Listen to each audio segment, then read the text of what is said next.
Vande Mataram to all of you. Welcome to my channel ए सेप English by आरन। आप लोगों ने मुझे अभी तक जो स्नेह जो प्रेम दिया है, मैं यही आपसे रिक्वेस्ट करती हूँ कि आगे भी आप हमें इस तरह का प्रेम और स्नेह देते रहिए और हमारे चैनल से बने रहिए। तो पिछले सेशन में हमने आपको बताया था सब्जेक्ट वर्ब एग्रीमेंट। इसके बहुत कुछ रूल्स हैं, यानी बहुत सारे रूल्स हैं। मैंने ये सोचा, ये जाना कि आप वो सीख गए होंगे, तो उसके कुछ पार्ट्स अभी भी बचे हुए हैं जिनको मैं इस सेशन में डिस्कशन करने वाली हूँ, इसलिए आप ध्यानपूर्वक सुनते रहिए और समझते रहिए। तो हम चलते हैं इसके डिस्कशन में। क्या चल रहे हैं? Subject verb agreement. तो इसमें से आपको हमने 4 इसके रूल्स या कॉन्सेप्ट के बारे में बता दिया है, कैसे इनका यूज किया जाता है, और आप सीख भी गए होंगे। अब हम चलते हैं, इसका नेक्स्ट पार्ट है, नेक्स्ट रूल है 5 में, उसमें चल रहे हैं हम आपको। तो बताना चाहेंगे, आप एक यहाँ पे एक एग्जाम्पल देख रहे होंगे, एग्जाम्पल के माध्यम से चलते हैं। Economics is an optional subject. Economics is an optional subject. आप देखते होंगे कि इकोनॉमिक्स यहाँ पे प्लूरल फॉर्म में दिखाया गया है, लेकिन इसके साथ में इज क्यों यूज किया गया है? ऐसा नहीं है, ध्यान आपको देखना है कि इसका जो हमारा रूल कहता है, रूल क्या कहता है? Some nouns are which in plural but singular meanings use singular verbs. ध्यान देंगे कि कुछ नाउन्स देखने में प्लूरल होती हैं, प्लूरल लगती हैं, लेकिन उनके साथ में सिंगुलर वर्ब का ही यूज किया जाता है। Economics is an optional subject. इसी तरह से ethics makes the basic of great life. यहाँ पे आपको ऐसा लग रहा है, आपको जब मैंने नंबर पढ़ाया था तो नंबर में ये चीज़ बताई थी एक रूल्स के माध्यम से कि कुछ नाउन्स, ऐसी नाउन्स जो देखने में प्लूरल हों लेकिन उनका यूज हमेशा सिंगुलर के रूप में किया जाता है। वही चीज़ अब आपके सामने यहाँ आ गई, इसीलिए एक एक सेशन को मिस करना आपके लिए बहुत ही कठिनाई पूर्वक होगा। तो ध्यान देते रहेंगे आप कि एक एक वीडियो को आप लगातार देखते रहिए और समझते रहिए। कहीं ना कहीं इनका यूज आपको आगे जाके मिलता रहता है, जैसा कि इसमें मिला है कि इकोनॉमिक्स इज, यहाँ क्यों लगे आपको कॉन्सेप्ट क्लियर हो गया होगा कि ये क्या है। देखने में कुछ नाउन्स जो होती है हमारी प्लूरल फॉर्म में होती, बट उनका यूज हमेशा सिंगुलर में किया जाता है। तो सिंगुलर नाउन के साथ में यहाँ पे सिंगुलर वर्ब का यूज किया गया है, इसमें भी। और इसमें भी ध्यान देंगे कि ethics max the basic of great life. ये जो हमारा ये मैक्स दिया है एंड इज दिया हुआ है, ये दोनों हमारे सिंगुलर फॉर्म में यूज किए गए हैं। नेक्स्ट इसका हम इसी तरह से बताना चाहेंगे, वो आप ध्यान देंगे। आपका नेक्स्ट रूल है कि some nouns are which singular in form but plural in meaning used plural form. ध्यान देंगे आप कि some nouns are which singular in form but plural in meanings used plural verb. यानी कि जो नाउन्स, कुछ नाउन्स देखने में क्या होती है, सिंगुलर लगती हैं, लेकिन हमेशा उनका यूज प्लूरल में होता है। हमने बताया था कुछ नाउन्स ऐसी होती हैं, नंबर जब बता रही थी कि कुछ नाउन्स ऐसी होती हैं कि हमेशा उनका यूज प्लूरल में किया जाता है। तो सीधा सा कॉन्सेप्ट है, ये सीधा सीधा सा चल रहा है कि यदि हमारा नाउन देखने में प्लूरल है तो उनके साथ में हम वर्ब भी प्लूरल का यूज करेंगे। तो इस एग्जाम्पल के माध्यम से आप देखिए, 1 dozen cost of banana cost 100 rupees. आपको कहाँ पे ध्यान देना है? ध्यान आपको ये चीज़ देना है कि डजन क्या है। डजन हमारा प्लूरल फॉर्म में यूज किया जाता है हमेशा, यानी कि 1 डजन्स 2 डजन्स ऐसे हम नहीं यूज करते। 1 डजन 2 डजन्स यानी 12 डजन इन डजन हो गए, ये हमारे हमेशा प्लूरल फॉर्म में यूज किए जाते हैं। तो जब ये प्लूरल फॉर्म में आया है तो इनके साथ में हमारा वर्ब भी क्या रहेगा, प्लूरल फॉर्म में यूज किया जाएगा। ये हमारा सब्जेक्ट वर्ब एग्रीमेंट इसी के अकॉर्डिंग कार्य करता है। एक एग्जांपल और दे रहे हैं हम आपको, देख लेंगे कि जैसे आपका शीप हो गया, the sheep are grazing in ground. ठीक, मैदान में जो है हमारी ये शीप क्या है, हमारी भेड़, ठीक है ना। तो इनके साथ में the sheep are grazing in ground, actually इनके साथ में जो ये वर्ब का यूज किया गया है, ये कौन से फॉर्म में यूज किया गया है, प्लूरल फॉर्म में। तो इसको चार्ट के माध्यम से भी देख लेंगे कि सम वर्ब्स जो देखने में किस फॉर्म में होती हैं, प्लूरल नाउन्स में होती हैं। किसमें, प्लूरल नाउन्स में। यदि प्लूरल नाउन्स में है तो उनके साथ में जो वर्ब यूज की जाएगी तो वो क्या की जाएगी, वो भी प्लूरल फॉर्म में ही यूज की जाएगी।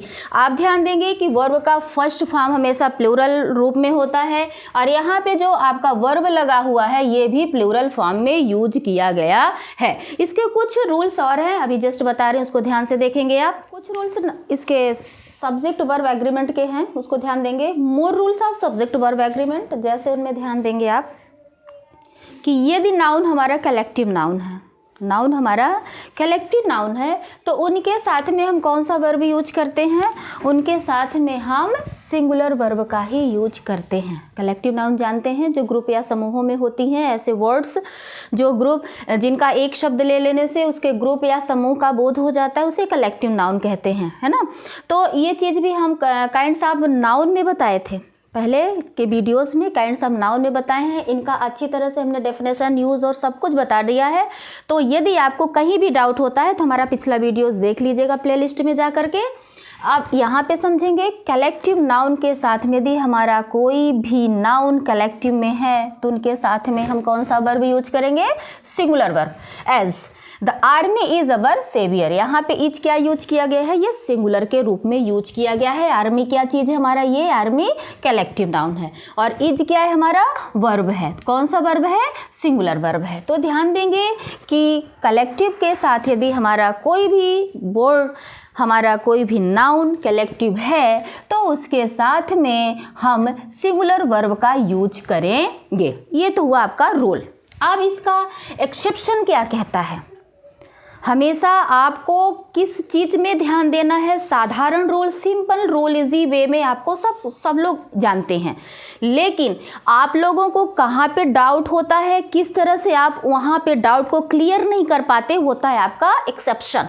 तो एक्सेप्शन पर ध्यान देंगे कि अभी एक एग्जाम्पल देखिए पहले, the family are each doing a different task. अब आप सोचेंगे कि कलेक्टिव नाउन के साथ में यदि हम सिंगुलर वर्ब का यूज कर रहे हैं तो यहाँ पे फैमिली भी तो कलेक्टिव नाउन है और इसके साथ में यहाँ पे आर जो है ये प्लूरल वर्ब क्यों यूज किया गया है, यहाँ पे प्लूरल वर्ब क्यों यूज किया गया, आपके माइंड में यही बिल्कुल स्टक करेगा वहाँ पे। तो ध्यान आपको देना है कि इसका हमारा एक्सेप्शन क्या कहता है कि plural verb if members acting an individual, क्या कहता है हमारा एक्सेप्शन कि प्लूरल वर्ब में यदि मेंबर्स एक्टिंग एन इंडिविजुअल, अकेले के रूप में उनका यूज किया गया हो, इंडिविजुअल किया गया हो, तब वहाँ पे हम किसका यूज करते हैं, प्लूरल वर्ब का यूज करते हैं। ये ध्यान देंगे आप।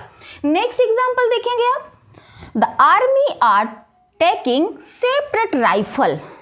आर्मी तो आर्मी सभी को कहते हैं हम, लेकिन यहाँ पे आपका जो सेंस कह रहा है, यहाँ पे सेपरेट राइफल से, टेकिंग सेपरेट राइफल से यानी इंडिविजुअल रूप से इसका यूज किया गया है यहाँ पे, इसलिए ये प्लूरल वर्ब का यूज किया गया है।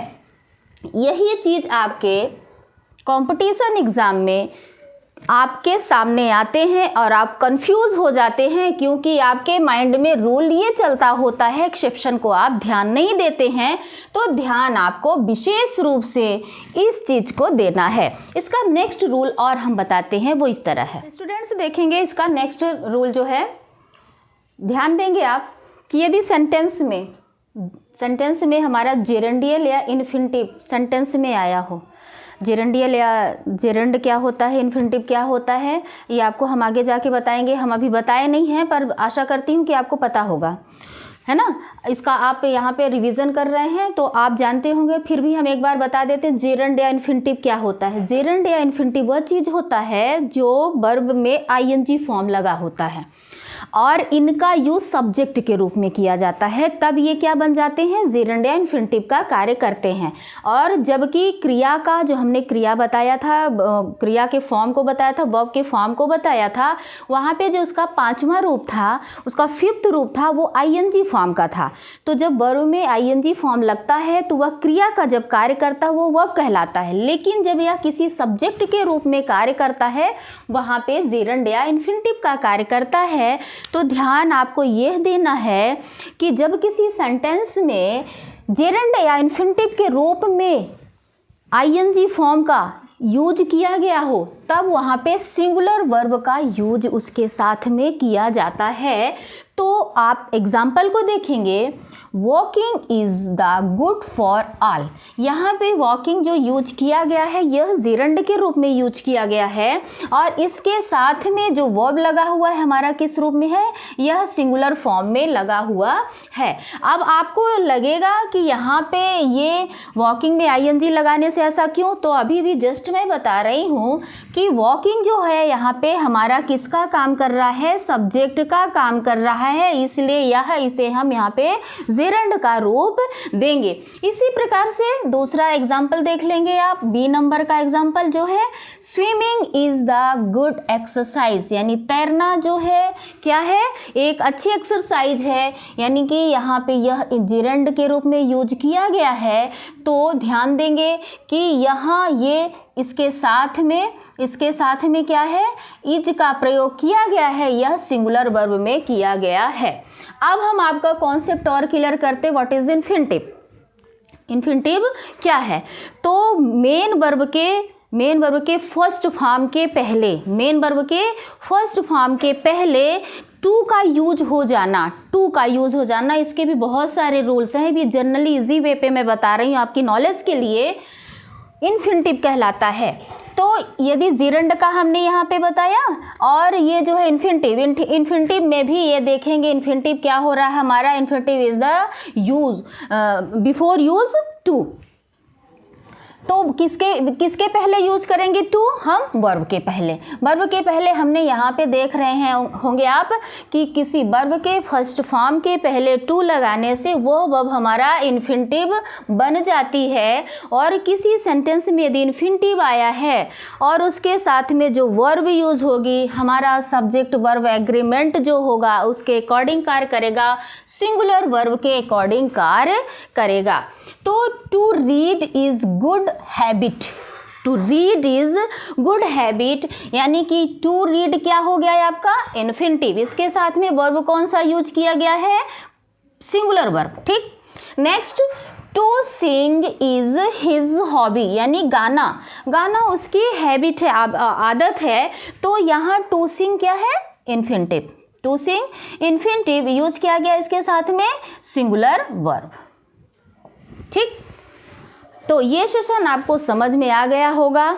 इसको पूरा वीडियो देखिएगा पूरा का पूरा, तभी आपको अच्छे से इसके कॉन्सेप्ट को क्लियर हो जाएगा। और यह सेशन आपके कंपटीशन एग्जाम के लिए, पूरे ग्रामर के लिए सब्जेक्ट वर्ब एग्रीमेंट बहुत ही इम्पॉर्टेंट पार्ट होता है, इसलिए don't miss it. Thank you for watching this video. Thanks a lot.